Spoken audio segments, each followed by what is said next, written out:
Hey everyone, welcome to this week's edition of Title Scoop. So this week we are finishing our talk on federal tax liens. We're going to go over some special situations. Really, they're the most common questions that I get, so I thought we would just review them today. So the first question we're going to go over is, does homestead protect me from an attachment of a federal tax lien? The answer to that is no. State homestead exemption laws have no effect on the attachment of a federal tax lien. There's actually a United States Supreme Court case. It was United States versus Rogers, and it was in 1985. And the Supreme Court came down and said that a U.S. District Court may order the sale of a homestead property to satisfy tax liability, even though the non-delinquent spouse is still living and has an interest in the property. So the second question, can state laws create statutory exemptions from attachment or execution of a federal tax lien? The answer to that is no as well. A state law cannot create an exemption from an attachment or execution of a federal tax lien. And in fact, the federal statutes are very specific and state that neither real property nor any interest in real property is exempted from levy and satisfaction of tax liability.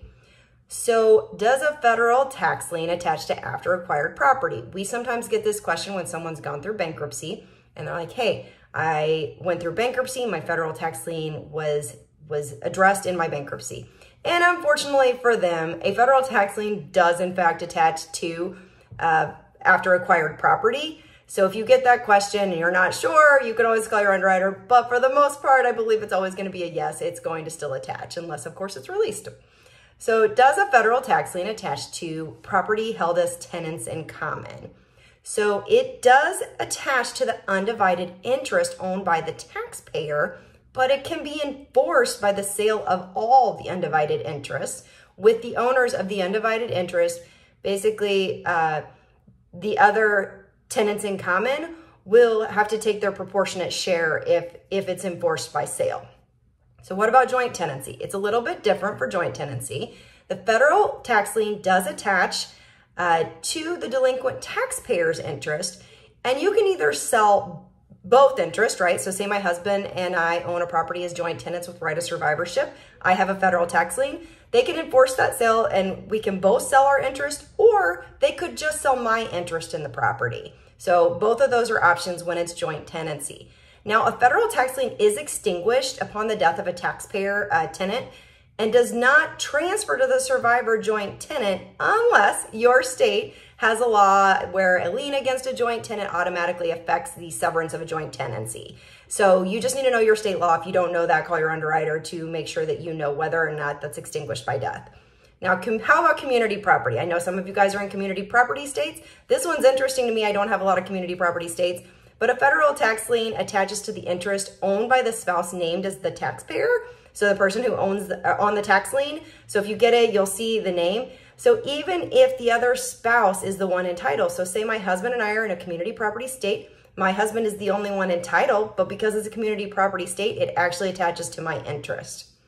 What about tenants by the entirety? I do have a lot of states with tenants by the entirety. And for the most part, we know that to protect the tenants by the entirety, right? Most liens are not going to attach until it's severed. Well, a federal tax lien is a little bit different, and it does attach to the delinquent taxpayer's interest. And it can either be enforced by sale of all the interest or just by the delinquent taxpayer's interest. So same as that joint tenants with right of survivorship. Very similarly, it's going to be extinguished upon the death of the taxpayer, unless, of course, your state has something where a lien against the tenants by the entirety either severs it or attaches. So you just need to know your state law and whether it affects federal tax liens and the tenancy.